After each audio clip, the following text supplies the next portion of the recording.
Hi guys, welcome back to channel. രാവിലെ ഞാൻ ബീറ്റിൽ juice second part ഞാൻ കണ്ടിട്ടുണ്ടായിരുന്നു. എൻ്റെ വീഡിയോ നമ്മുടെ ചാനലിൽ ഇട്ടിട്ടുണ്ട്. ഇപ്പോൾ ഞാൻ ബീറ്റിൽ ജ്യൂസ് അതായത് ബീറ്റിൽ ജ്യൂസ് പാർട്ട് 2 കണ്ട് ഇറങ്ങിയതിന് ശേഷം വാഴൈ എന്നുള്ള മാരി സെൽവരാജ് മൂവി കാണാൻ വേണ്ടി കയറേണ്ട, അതും കൂടെ കണ്ടിട്ട് വീട്ടിൽ പോകാമെന്ന് വിചാരിച്ച്. ഇപ്പം ഞാൻ ബീറ്റിൽ ജ്യൂസ് കണ്ടിറങ്ങി അതേ തിയേറ്ററിൽ തന്നെ ഉണ്ട് വാഴൈ. സെയിം സീറ്റ് തന്നെ എടുത്തിട്ട് ഈ പടത്തിന്. ഇതും കൂടെ കണ്ടിട്ട് നേരെ വീട്ടിൽ പോകാമല്ലോ. അപ്പോൾ വീണ്ടും അത്തരണേണ്ട സ്ക്രീൻ 6 സെയിം തിയേറ്റർ സെയിം സീറ്റിൽ രണ്ടാമത്തെ പടം. വീണ്ടും സെയിം തിയേറ്ററിലേക്ക്.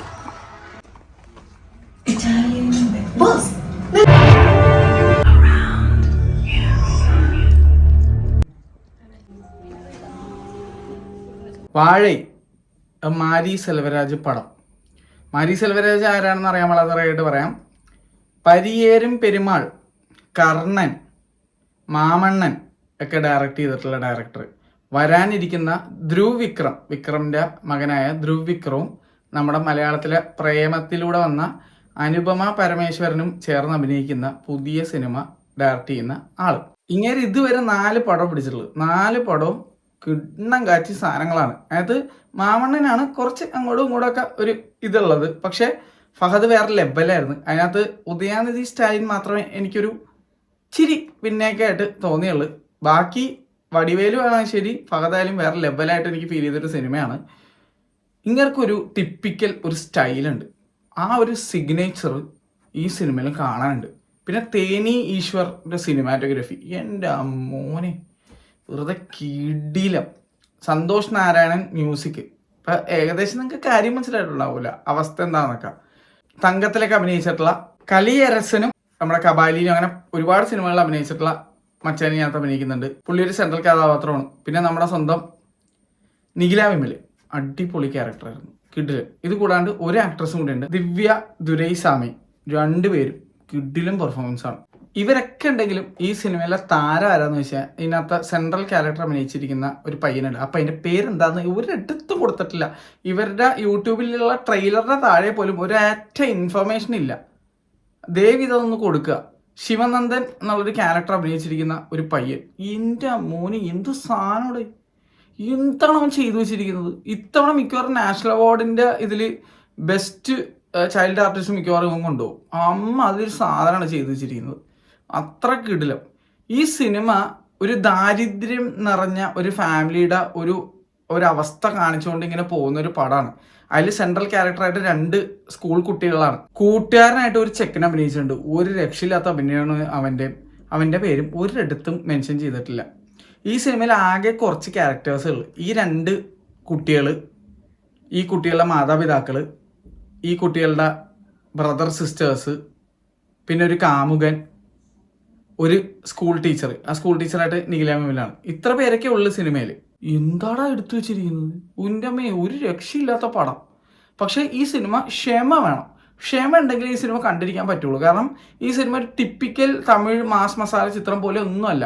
കർണൻ കണ്ടിട്ടുണ്ടെങ്കിൽ, മാരി സെൽവരാജിൻ്റെ ഇതിന് മുന്നേ ഉള്ള മാമണ്ണൻ, പരിയേരും പെരുമാളൊക്കെ കണ്ടിട്ടുണ്ടെങ്കിൽ നിങ്ങൾക്ക് ഇത് കണ്ടിരിക്കാൻ പറ്റും. കാരണം വെച്ച് കഴിഞ്ഞാൽ അതേ ഒരു വൈബിൽ തന്നെയാണ് ഈ സിനിമ പോകുന്നത്. പക്ഷേ ഈ സിനിമയിൽ സന്തോഷ് നാരായണൻ്റെ മ്യൂസിക് ഉള്ളതുകൊണ്ട് ചിലയിടങ്ങളിൽ നല്ല പഞ്ച് സാധനങ്ങളൊക്കെ വരും.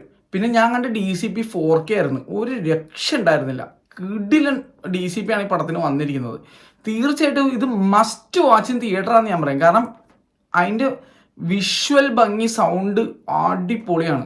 എൻ്റെ സിനിമാറ്റോഗ്രാഫി ചെയ്തു വെച്ചിരിക്കുന്നത് തേനീശ്വരൻ. എൻ്റെ മോനെ എന്ത് സാധനമാണ് പുള്ളി ചെയ്തു വെച്ചിരിക്കുന്നത്. അന്യായമാണ്, അന്യായ വർക്കാണ്. എനിക്ക് പേഴ്സണലി ഭയങ്കര ഇഷ്ടപ്പെട്ടു സിനിമ. പക്ഷേ ഒരു കാര്യം മാത്രം എനിക്ക് സിനിമയിൽ ഒരു പ്രശ്നം തോന്നിയുള്ളൂ. ഈ സഞ്ജയ് ലീല ബൻസാലി എനിക്ക് വളരെയധികം ഏറ്റവും one of the finest film മേക്കർന്ന് ഞാൻ ഉറച്ചു വിശ്വസിക്കുന്ന ഒരു ഡയറക്ടറാണ്. ഇങ്ങേർക്കും ഈ മാരി സെൽവരാജും കുറച്ച് ഡയറക്ടേഴ്സ് ഉണ്ട്, മിഷ്കിൻ, പിന്നെ വേറെ ആരൊക്കെയാണ്, വെട്രിമാരൻ. ഇവർക്കൊക്കെ ഈ ഹാപ്പി എൻഡിങ്ങിനോട് താല്പര്യമില്ല. ഭയങ്കര ഭയങ്കര മനസ്സ് മടുപ്പിക്കുന്ന, അല്ലെങ്കിൽ നമ്മളെ എന്തിനാണ് ഇതിപ്പോൾ ഇങ്ങനെ വന്നതെന്ന് ചിന്തിച്ച് പോകുന്ന ടൈപ്പ് ഒരു എൻഡിങ്ങിലാണ് ഇവർ മിക്കവരും സിനിമ നിർത്തുന്നത്. ഇവരുടെ സിനിമകളുടെ എൻഡിങ് ഒരിക്കലും അങ്ങനെ ഹാപ്പി ആവൂല. പണ്ടൊരു സിനിമ ഉണ്ട് ഇതുപോലെ, പരുത്തിവീരൻ. എൻ്റെ പൊന്നെ, ഈ സിനിമ കണ്ടിട്ട് അവസാനമായപ്പോൾ എനിക്കുണ്ടല്ലോ. അതുപോലെ നന്ദലാല, കുറേ സിനിമകളുണ്ട്. ഈ ഓരോ ഫിലിം മേക്കേഴ്സിൻ്റെയും ഓരോ സിനിമകളുണ്ട്. എൻ്റെ ആ പൊന്നോ, ഇതൊക്കെ ഇങ്ങനെ നമുക്ക് അവസാനമാകുമ്പോൾ നമുക്ക് ഇതൊക്കെ കാണിച്ച ഇതിനു വേണ്ടിയാണാടേ എന്നായി പോകും. ഒരിടയ്ക്ക് തമിഴ് സിനിമ അങ്ങനെയായിരുന്നു. അതായത് ഭയങ്കര ഹാപ്പി മൂഡ്, നല്ല ജോളി വൈബി പോയിട്ട് ലാസ്റ്റ് ഭയങ്കര നെഗറ്റീവ് ആക്കി കളയും നമ്മളെ. പക്ഷെ റിയാലിറ്റി ഓഫ് ലൈഫ് അങ്ങനെയാണ്, പലപ്പോഴും ഹാപ്പി എൻഡിങ് ആവണമെന്നില്ല. പക്ഷെ ഐ അണ്ടർസ്റ്റാൻഡ്, ഇവർ വളരെ റോ ആയിട്ട് സിനിമ എടുക്കാൻ ആഗ്രഹിക്കുന്നവരാണ്. സമൂഹത്തിൽ നടക്കുന്ന പല കാര്യങ്ങളും അങ്ങനെ തന്നെ ഒപ്പിവെക്കാൻ ആഗ്രഹിക്കുന്നവരാണ്. പിന്നെ ഈ സിനിമ ബേസ്ഡ് ഓൺ ട്രൂ സ്റ്റോറിയാണ്. അതും ഡയറക്ടറിന് തന്നെ സ്വന്തം നാട്ടിൽ സ്വന്തം ലൈഫിൽ സംഭവിച്ച ഒരു സംഭവത്തിനെ ബേസ് ചെയ്തിട്ടുള്ള ഒരു സംഭവമാണ്.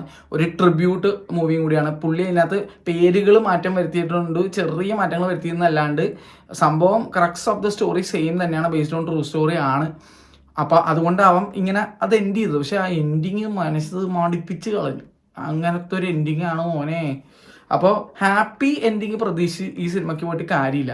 ഞാൻ പറയുന്ന പേരുകൾ നിങ്ങൾ നോട്ട് ചെയ്തെടുത്തോ: വെട്രിമാരൻ, മിഷ്കിൻ, സഞ്ജയ് ലീല ബൻസാലി, മാരി സെൽവരാജ്, ത്യാഗരാജകുമാർ, ഇവരുടെയൊക്കെ പടത്തിൻ്റെ എൻഡിങ് എന്നൊക്കെ പറഞ്ഞിട്ടുണ്ടല്ലോ, അമ്മാതിരി സാധനമായിരിക്കും. പരിയേരും പെരുമാളിൻ്റെ എൻഡിങ് നിങ്ങൾക്ക് അറിയാമെന്ന് വിചാരിക്കുന്നു. എൻ്റെ അമ്മോ. പിന്നെ സൈറത്ത് എന്ന് പറഞ്ഞൊരു പടം ഉണ്ടായിരുന്നു. ആക്ച്വലി മറാഠി മൂവിയാണ്. എൻ്റെ പൊന്നോ, അതിൻ്റെ എൻഡിങ്ങൊക്കെ പോലെയാണ് ഇതിൻ്റെ അവസ്ഥ. പക്ഷേ വേറെ ടൈപ്പ് എൻഡിങ് ആണ്. പക്ഷേ എൻഡിങ് നമ്മളങ്ങനെ വിഷമിപ്പിച്ച് കളയും. അങ്ങനത്തെ ഒരു എൻഡിങ് ആണ്. മാരി സെൽവരാജിൻ്റെ സിനിമയിൽ പുള്ളിയുടെ ഒരു ഐക്കോണിക് ഷോട്ട് ഉണ്ട്. ഇപ്പം നമ്മുടെ നോളൻ്റെ സിനിമ എടുത്ത് പോയി കഴിഞ്ഞാൽ സെൻട്രൽ കഥാപാത്രം ഇങ്ങനെ നിന്നുകൊണ്ട് ഒരു വൈഡ് ഫ്രെയിം, സെൻട്രൽ കഥാപാത്രം അനങ്ങാതെ നിൽക്കും, ഫ്രെയിമിലുള്ള സംഭവങ്ങൾ മൂവ് ചെയ്യും. അങ്ങനത്തെ ഒരു ഷോട്ട് ഉണ്ട്. ഈ മാരി സെൽവരാജിനും അങ്ങനത്തെ ഒരു ഷോട്ട് ഭയങ്കര ഇഷ്ടമൊന്നുണ്ട്. പുള്ളിയുടെ എല്ലാ സിനിമയിലും ഉണ്ടാവും. ബാക്ക്ഗ്രൗണ്ടിൽ എന്താണ് മൂവ്മെൻറ്റ് നടക്കുന്ന സെൻട്രൽ ക്യാരക്ടർ ഇങ്ങനെ നിൽക്കണം, ബാക്കിൽ നിന്നുള്ളൊരു ഒരു വൈഡ് ഷോട്ട് ഉണ്ടാവും.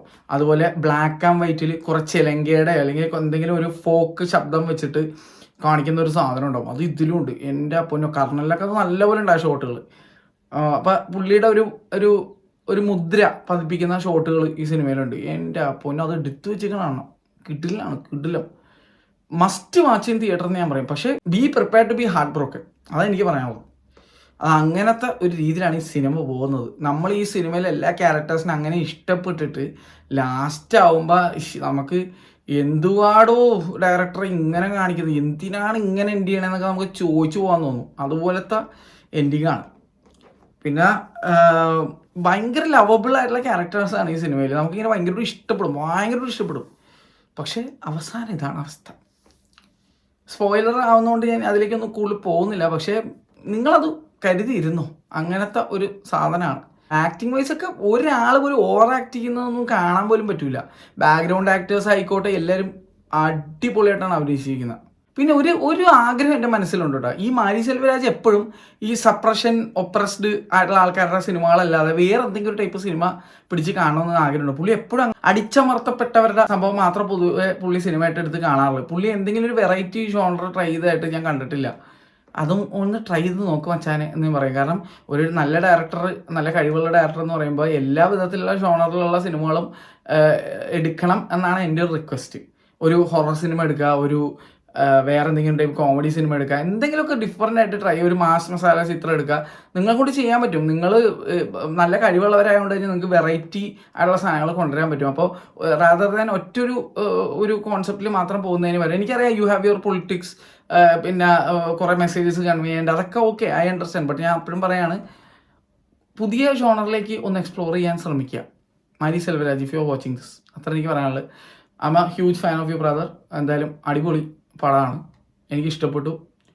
പക്ഷേ എൻജോയബിൾ ആയിട്ടുള്ള ഒരു ടൈപ്പ് ഓഫ് മൂവിയല്ല. അതിൻ്റെ വിഷ്വൽ സൈഡും സൗണ്ടൊക്കെ എൻജോയ് ചെയ്യുമെങ്കിലും ഇതിൻ്റെ കണ്ടൻറ്റ് അങ്ങനത്തെ അവസ്ഥയാണ്.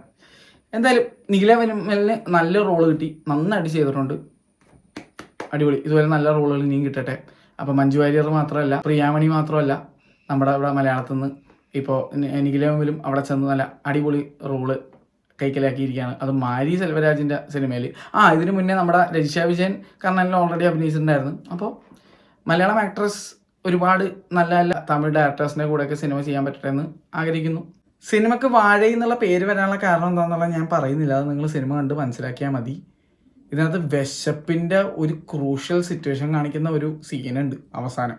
എൻ്റെ പൊന്നോ, നമുക്കവിടെ വല്ലാണ്ടാവും. അത് കണ്ടു കഴിഞ്ഞാൽ നിങ്ങൾ ജീവിതത്തിൽ ഫുഡ് വേസ്റ്റ് ചെയ്യത്തില്ല. അത്ര ഇമ്പോർട്ടൻസ് വിശപ്പ് എന്താണെന്നുള്ള കാണിച്ചു തരുന്ന ഒരു സീനുണ്ട്. കിട്ടില്ല സാധനമാണത്.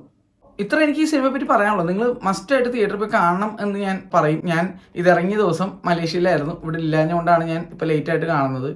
എന്തായാലും ഇത് തിയേറ്ററിൽ കണ്ടത് വളരെയധികം നന്നായെന്ന് എനിക്ക് തോന്നിപ്പോയി.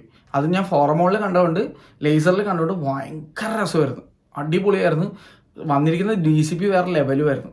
ഇത് എൻ്റെ അഭിപ്രായത്തിൽ ഒന്നെങ്കിൽ നിങ്ങൾ മസ്റ്റായിട്ട് ഫോറമോളിലോ അല്ലെങ്കിൽ നമ്മുടെ ഐസക് മറിയയിലോ അല്ലെങ്കിൽ വനിതയിലോ അതുപോലെ ഏരീസിലോ അല്ലെങ്കിൽ രേവതിയിൽ വേണം ഈ സിനിമ കാണാൻ. എന്നാലേ എഫക്റ്റ് കിട്ടുള്ളൂ. കിട്ടില്ല പടം. അപ്പോൾ എന്തായാലും നിങ്ങൾ ഓൾറെഡി സിനിമ കണ്ടവരാണെങ്കിൽ കമൻറ്റ് ചെയ്യുക. അപ്പോൾ എന്തായാലും ബൈ ബൈ.